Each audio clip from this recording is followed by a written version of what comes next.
Hello guys, this is Dr. Lior Bar-El. So today we're going to talk about sanding, how to sand the helmet we just made, whatever helmet you guys did or whatever part you did. Now, what are the tools that I use? Now, obviously I did reviews for these and you could check that out on the channel after the video. I'm going to put it in one of those squares you guys could see. So the first thing I do for precision is, first and foremost, you should always get this one right here. This is by Dremel. I know they have a lot of companies that make this, but I'm going to tell you, they're horrible. I've used many of them to try to get through cheap, and they really suck. Okay, now Dremel also includes a kit with many of these things that are very good for precision. But I will say that you could also buy from eBay and other parts, tons of parts from saws to whatever that goes into this baby for very, very cheap, and it works really, really well. This thing obviously needs a changing. As you can see, it's completely dead, but I'm showing you guys what I have here. This thing is really cool, and what I love about it is it has settings all the way to high, so if you're good or whatever, or if you want to get to the tough spots, you should go always high, and then you can pick what kind of sanding bit you want based on that. But what I love about it is you can use all kinds of sanders. They have the circular ones, they have these, which are very, very nice. I love it, especially in the eye part. You're going to see me going with this on the eyes part because it's very, very delicate, and I'm probably going to use anywhere from 15 to 20. Now, I really love that this thing has a measurement that you can do, what kind of magnitude you want to put it on. Also, this thing is rechargeable, so this is cordless. I'm not a big fan of cordless, but in this case, because it's precision tool, I don't really mind it. The reason I'm not a big fan is if the battery dies, then what? You're stuck. Sometimes they don't make the specific one for your model anymore. They discontinue it, and then you're screwed, and you got to go and buy a new one. I don't like that. So if you could get a corded one, I recommend getting a corded one of this one right here. Yes, it does give you freedom, but just to think about, all of that, I don't like it. The other thing I'm going to tell you to get is do this. Now, all of these you could do wet sanding if you want to. I personally don't like doing wet sanding. Sometimes I do after doing a primer on it. I like to first set it up. The first thing I like to do is to grind it with these, which I'm going to show you. And then afterwards, if I want to touch it up, I could do it with these. Now, obviously, I have them anywhere from about 150 going all the way to 1,000. Okay, and I like doing 1,000 for that, just to kind of smooth it out, whatever is left. It's good to go afterwards, after you work with these, what I'm going to show you. It's good to use one of these just to make sure maybe some parts you couldn't get into or whatever, and use these right here. So always get sandpaper. They're pretty cheap. I mean, you can buy them anywhere. And also, if you cut them in a certain way, you could actually fit them into my next unit, which I'm going to talk about right here. So I did reviews for these. Be sure to check it out. Okay, then I go for, let's say, the top of the helmet. As I showed you before, I would have circles. You want to get rid of something, but really be aggressive, but not too aggressive. So I got me this Roby. It's very, very cheap. Extremely cheap, actually. And you can go to town with this thing, and it has a lot of... As I told you before, it has a buffer. It has also a lot of, these sanders. Now, you could also rip these custom, sanders and somehow Velcro them to this. And you could do really, really, really, really well and not have to worry too much about anything. But that's pretty much just it. Let me just get this out of the way. I'm just going to, because we're going to use it soon. So what I love about it is it's corded. As I told you, I love cords because even if the cords break or whatever, I can always solder it and make it work for me. Okay, it has a cover, which I really like. It comes with a bag, which I really like. This thing too, it comes with an actual case, so it's pretty cool. I just love that it's corded, and it has here, as you can see, Velcro, so I can attach right away and go to work. And now obviously that's the first thing you want to do, is you want to smooth out the top of the actual unit. So what I like to do is when I start off with the top, some people like to start off with extremely high numbers so they're barely doing anything to it.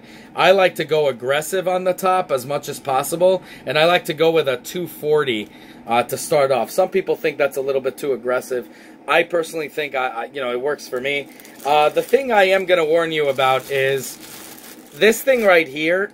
The negative part is it doesn't have a magnitude controller. It just turns on or off. You understand? So basically the only thing that really shares the magnitude here is this baby here, and you can see it just goes right, right into the Velcro, as you can see. And what it does is it also has like this vacuum, so it sucks up the particles right through the holes here. Okay, so this is good, and then collects them over here, of course. But the only problem is, it's what I would have loved to see is that it had a magnitude adjustment, so you can actually go really, really hard and brrr, you know, or extremely slow and whatever. But for the top, I mean, since I'm only using it really for the top and possibly the back, I mean, I don't think I even want to use it. I might use it on the back. I can go like that, or you could start off with a very high number, just to be, you know, safe, and you can go to work right on that. I like to start with a 240 on the top, because as I showed you the circles on it, it looks extremely, you know, out of whack, and it needs to be aggressively taken care of. Okay, and like I said, always leave the supports, if there's supports in the helmet, leave it on. Because remember, you're not putting in the resin and then you're sanding. Even though my resin is sandable, I wouldn't do that. I wouldn't do that. I would first work on it to make it as smooth as possible naturally, and then put the resin on to make it you know, strong and more you know, rugged or whatever. So anyways, let's go right into it right now, and I'm gonna start off with the hand sander. So give me 1 second. Hey guys, so I just wanted to also tell you to get one of these goggles. They, you know, goggles or glasses. You could buy them for like $1 in a dollar store. They're really cheap, but believe me, it'll protect your eyes. I used to have, I do it usually without it, as you see in my past videos. I have long eyelashes, so it kind of shields me in a way. But sometimes it does get in, and it's just horrible when it goes into the eyes. Now, when you're doing this, okay, the trick is to hold your hand here. Okay, you do want to take out your jewelry also. You don't want to take any risks here, especially with wedding rings and stuff. But you want to do this because you're going to get a better handle. You don't want to grab it like this and then end up breaking it. Okay, and then what you do is, you see, this thing just... So I'm going to show you the before here.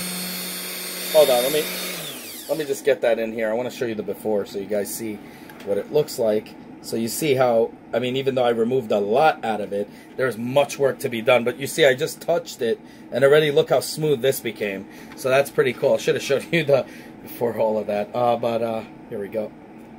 Let me just... So like I said, it has no control over the magnitude.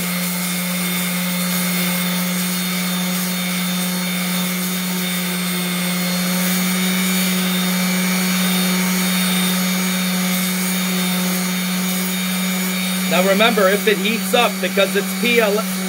Now remember, because if it heats up because it's PLA, let it rest for a while. You see already it's starting to look better. Let it rest for a while, because you have to remember, guys, that this thing is plastic right now. It has no resin, has no nothing. It will melt. Okay, so you got to be careful when you're doing this completely. Otherwise, you might ruin your model.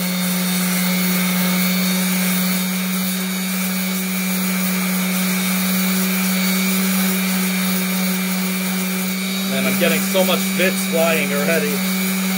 Ugh.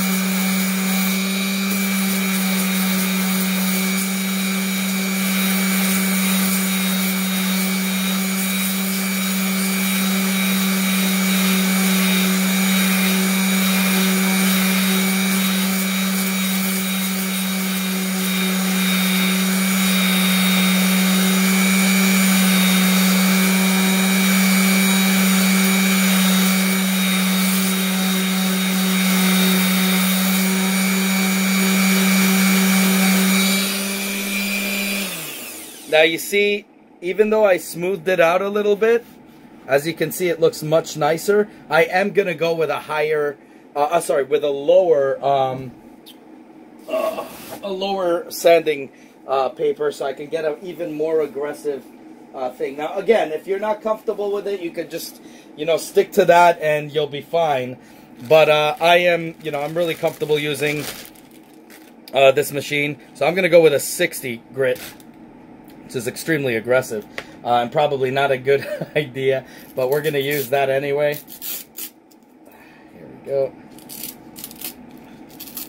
Now you see, this thing really sticks and does a great job, and I really like it. But because of the amount that we have on this baby, I mean, it's extremely harsh. filament, we're gonna want to go a little bit more aggressive, for me at least. Now you guys can spend time, like do it slowly and whatever, and it will eventually, as you see, it does smooth it out, but I want to go a little...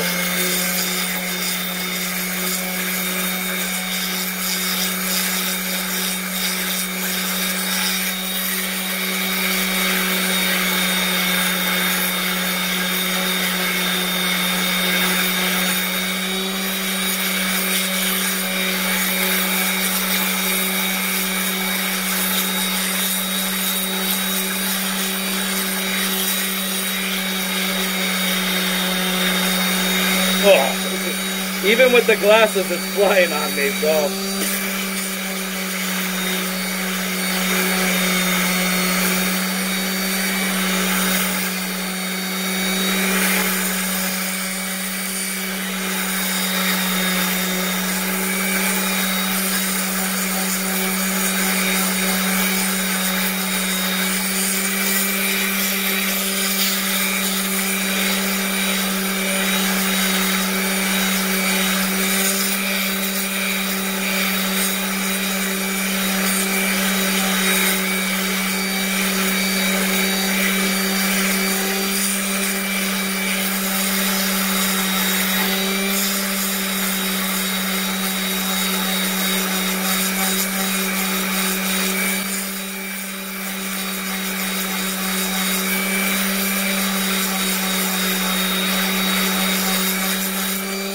I am gonna say one thing, guys. As you see, it looks pretty nice already, but it's already starting to heat up, so I'm gonna just take a little bit of time. You want to make sure you look at it to make sure you're not screwing up anything of the measurement. It's going extremely well so far. Now, you want to keep away from the details as much as possible when you're using something like this, even though you could go between it, you see, but you need to be on that. If you're going from this and then smashing into that, you're gonna smash the detail. So you just want to make sure it's nice and flat. So far, it's looking really good. It's coming out really nice. Still, you know, it needs work, obviously, and we're gonna keep doing it till we get it right. This thing already got heated up and kind of smudged. Now, I know some people that would take a soldering iron and kind of flatten it out with some, melted plastic. I don't recommend doing that because I know some people who screwed that up. And you don't want to waste all of that time that you just did and then go again and do it. Now, I go into circular motion, but sometimes I'm going like this. Okay, it depends. You just got to see where the grain is and you want to take it out. You want to take out all those zits. Everything that doesn't look even, you want to yank out.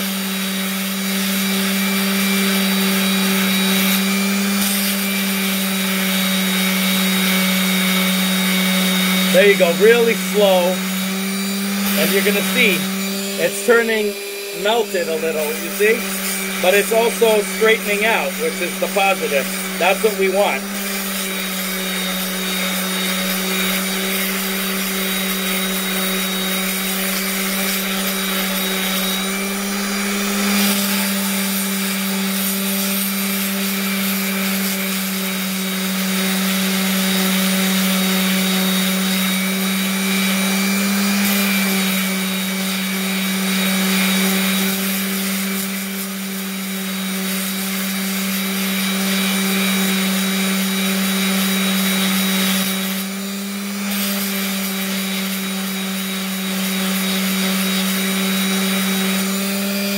Looking already really nice. I'm loving the way it's looking.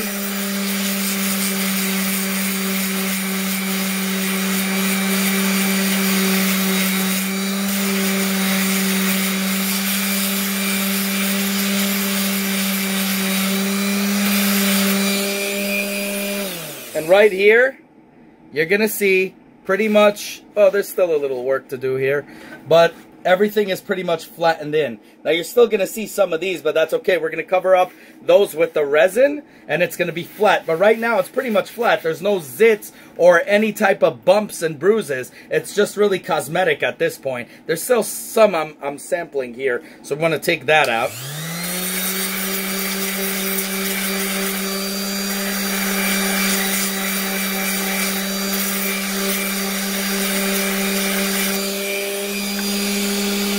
Wow, perfectly flat. Awesome. Let me just go here.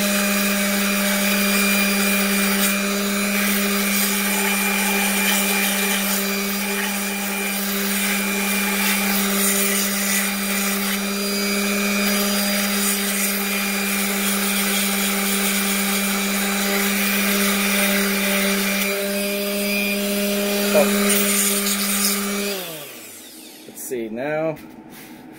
Perfect. Now it is perfectly smooth. No bumps, no nothing. Everything is nice. Now I am going to say one thing though. Remember not to go into here with this kind of an aggressive 60. You want to go as high as possible. 250 for me is okay, but I'd rather go into like the 500 category once I start working with the fronts. Okay, so I'm going to be using, right now, to clean the eyes, we're going to be using this one right here. So I'm going to show you, because it's small, it can go right in, and it can really smooth things out the right way. Now, again, there's different bits, so you could do whatever fits in whatever hole that you got. In whatever helmet, the way you have it designed. But mine, as you can see, this thing goes right here. It's going to be perfect. Everything fits just right. And when you do that, the same thing. Hand in here, okay? And then you just look at it. And we're going to go to, I'm going to go to probably about 20. We're going to see how that works. I'm going to go. You see that? I'm going to go higher. We're going to go to about 25.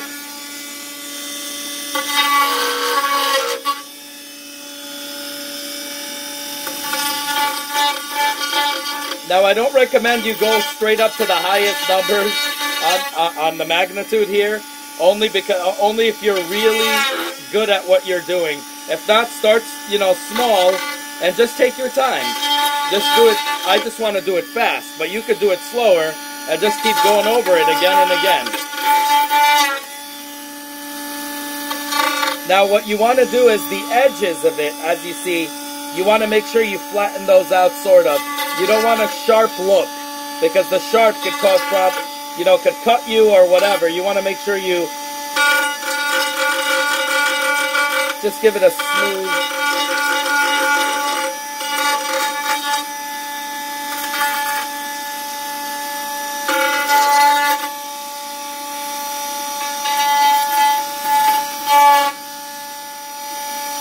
There you go.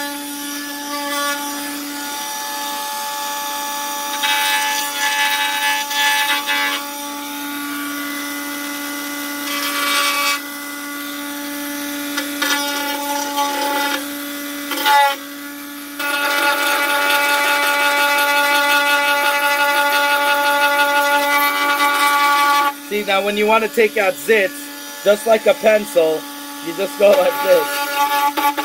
You see, and just remove it.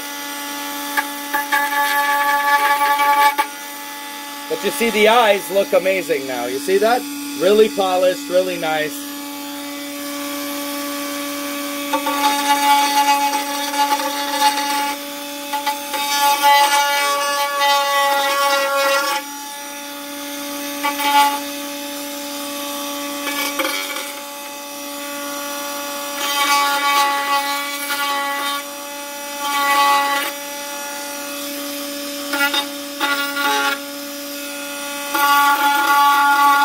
Now see over here too, we're going to go on the perfect for detail, I swear. Really good.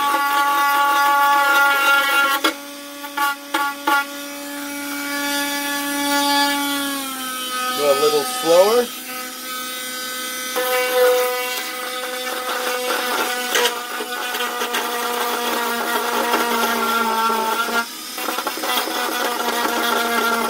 Now with this thing, you want to make sure you don't stick for too long, because you will make holes if you do that. So you want to just, like that.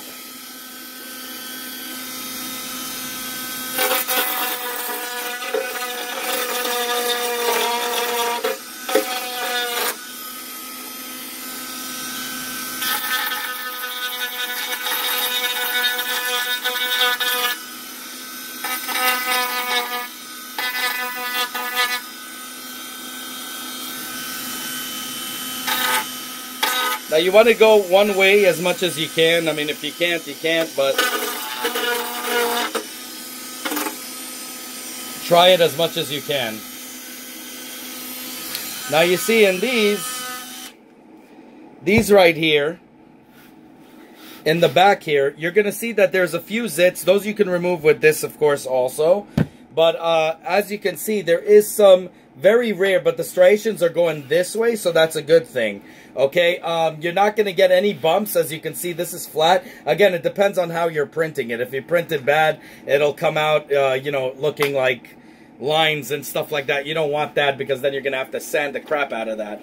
This one right here, I mean, it is a little visible, sort of, but it's not that bad. And definitely you could paint over this. I'm not going to say this is much of an issue. So as you can see, I don't really need wet sanding. I don't really need it. Now, some of you guys could say, well, you know, you guys need it or whatever. I personally don't need it, because mine is going just fine. Just going to do the tops here. See here, this is a very tough helmet to actually do sanding on.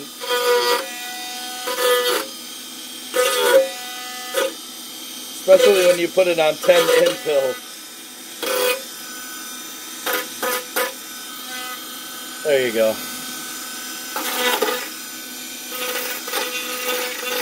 Now some of this, I'm not like, for instance this, I don't want to take too much of the texture.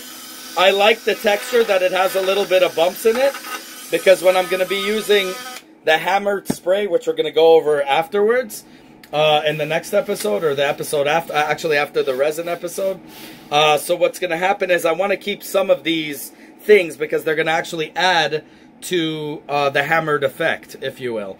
So, but basically, if let's say I wasn't going for that, I would do as much as I can with this and this, and the hand one right here, just with a less aggressive, obviously, sander, and start going to work on this right here, and in the back probably, but, you know, the back is not even sticking. There's no, you see, there's no, it's just, see, it's because it's smooth. See, it's smooth. There's no, because again, it depends how you print it. If you print it with gaps and stuff, then you got a problem. You know, you're going to need to sand that as much as possible. But the eyes, for the most part, looks amazing at this point. Even this looks extremely well polished. There's some work, obviously, I got to do. So we're going to go a little bit more into this. There you go. Perfectly polished.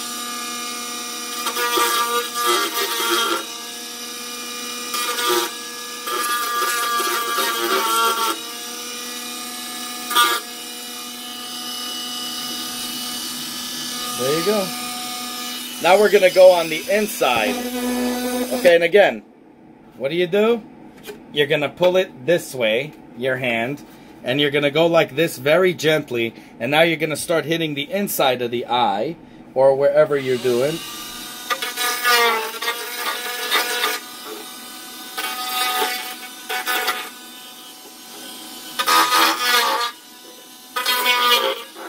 There you go.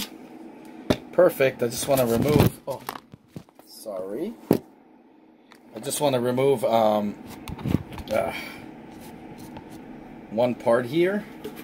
The part on the side here I forgot to take out. I don't know how I forgot this, but sometimes you could aid it too, like by pulling out some plastics that are a pain in the ass that your thing can't get into, and then you know, just clipping it nice and easy. And now we got ourselves a perfect looking thing, right? So everything looks really polished and really well, and it's actually ready right now. And you see, I didn't need to use any sanders, hand sanders at all. But again, like I said, if you want to use it, you could. What I usually would use the hand sanders as is probably, if let's say after I put on primer or whatever, I don't like using these kind of sanders, the electric sanders, at all. If I'm putting primers and I'm seeing imperfections, which rarely happens, but when it does, I'm going to be wet sanding it or sanding it dry with my hand using sandpaper. Okay, that's where that comes into. So yes, you do need it, but I rarely use it for like the beginning. You know what I mean? The beginning sanding, I always use machines, and it does a great job. I have no issue whatsoever with it. It has a perfect job. And as you can see, really, really nice and detailed, and it's looking really great. I am going to hit this a little bit more with the machine here. Just trying to see. Yeah, this, I mean, it's very good, though. And I'm not using goggles again. Fuck.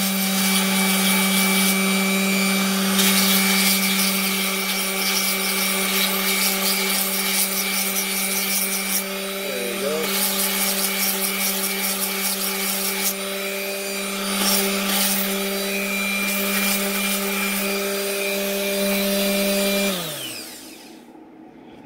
There you go. Really nice. I'm really liking this. I'm gonna just go over this one.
There you go. And as you see, the battery power now is 2 more cells. You see why I hate that? Then you always have to have that to worry about. Unless you have 2 batteries where you can exchange them, I don't even think they would charge fast enough by the time I'm done with it. This is why I love the corded one, because then you could go on forever and not have to worry about any of that crap. So this thing is pretty much ready. Pretty much ready to go. So it's ready pretty much, and everything looks perfect, as you can see. I'll probably look into it more microscopic and see just for fine detail, but this is pretty much ready to go and ready to be resined, and we're going to do that the next episode. I'm going to show you exactly what I use for that and what I recommend, even though they claim you don't need to sand at all. You just put this baby on and it covers all imperfections and yada yada yada. I personally don't buy that because I've used it, and yes, you do need to still sand. So I'm just letting you guys know, it's always good to do it first with machines and have it sanded and ready to be taken care of. Crap, I gotta clean my keyboard. Again, be sure you know where the hell you're doing it. I'm an idiot, so I just screwed that up. My keyboard's not loaded. It's got to be cleaned. I'm going to use an air duster or something. But use a machine first. Clean it as much as possible before you prime it. You don't want to just wait for the primer and then start doing it. I know some people are like, oh, well, we'll skip this step, and anyway, the primer shows imperfections. We'll do it then. Don't do that. Do it first completely. Take your sweet ass time. Sand this baby as much as possible. Get the perfect print look right here, that it looks like something you're printed on SLA or something, like really nice and clean, like mold actually. It's like you did it on a molding. And then afterwards, you go ahead and you add yourself that resin. And I'm going to show you guys exactly what I'm talking about. Look at that. See? Always you can look at it and you'll find something imperfect. You see that? And you'll just be better and better. You'll always find something. You know, it's always good to give it a once look. If you have somebody else, give a second opinion. Because like in filming, every time there's certain things I used to see in the background and certain things I used to hire a production manager so she can see things that I can't see, which is what that is. So that's all I got to say about that. Oh, here we go. See? There you go. So you're finding new things like these supports here, which I thought I took out, but you see they're like in certain areas where you can't see them, And then you're like, oh, wait a second, isn't that a support here? There you go. But again, you see these, I'm happy they were on in the first place, because like I said, this this model is very complicated to actually do, because to actually sand and do things, because there's so many crevices that it's hard to know that you emptied them all out, and then you think you did, and then you realize you didn't. Like the top over here, you see that right here, and that's that. But everything's ready to go, sanded. See, these are pretty much, I mean, even though you're removing it, there's nothing that you can fix on the inside, because there's nothing on earth that could reach that or even be seen. It was just the support to show a difference. So perfect. But Iron Man is very, you know, if you're working on an Iron Man helmet, you should be able to do that in, you know, seconds, because everything is flat and present, where this is not. So it becomes a little problematic, this one.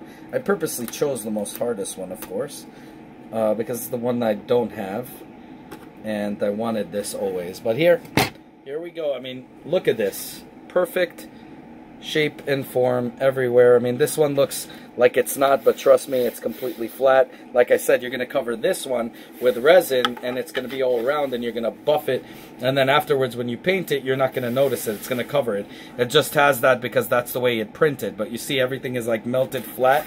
No, you see, it just goes, not, it's like flat. So you know this one is really, really good. So that's what you want to check also with your fingernail. If you're feeling like tick, tick, tick, tick, tick, that means there's layers. You wanna sand that as much as possible. So then you just go like this, and it becomes, you see, just a scratch. And then you're gonna know, like here, you see. So you know there's no bumps here. It looks like it, but there's none. There's none here whatsoever, because I flattened the hell out of them with this thing. And that's when you're doing. You see, if you print it like this, you shouldn't have that issue at all, and you won't need to be aggressive with the top or anything. But could you imagine how much plastic you're wasting from the supports that are going to be up here? This is why it's always good to do it upside down and at an angle like this. You see, that's how I like to do it. Not like that, but like this. Because then it just, you'll see, it takes less time, and for some reason because you're going this way, it's less support, so less plastic wasted. So you could squeeze out a couple more inches out of this baby. And on top of that, it'll just leave you that thing, which you could just, you know, hand sand, and you'll be on your way. So right now, this is ready to go. So in the next episode, we're going to do resin. Okay, where I'm going to show you how to paint that bad boy. I'm going to show you what brushes I get. I'm going to, you know, recommendations. I'm going to go with the cheap kind, so you guys don't have to worry about wasting money. And that's it. So pretty much this thing is ready to go. And I'll see you then. Have a good one, y'all. Take care. Bye. As always, guys, if you like what you see, self-funded here, be sure to check out all my other stuff, from mini-series to unboxings to technology, you know, and Nintendo reviews and 3D printer reviews and all that good stuff. If you like what you see, the only way you can help the channel is by liking this video, subscribing, and hitting that bell button. As many more cool videos to come. Definitely want you guys in it, and I want you guys to be vocal. Definitely comment down below. I want to hear what you guys have to say. Have a good one, y'all. Take care. Bye.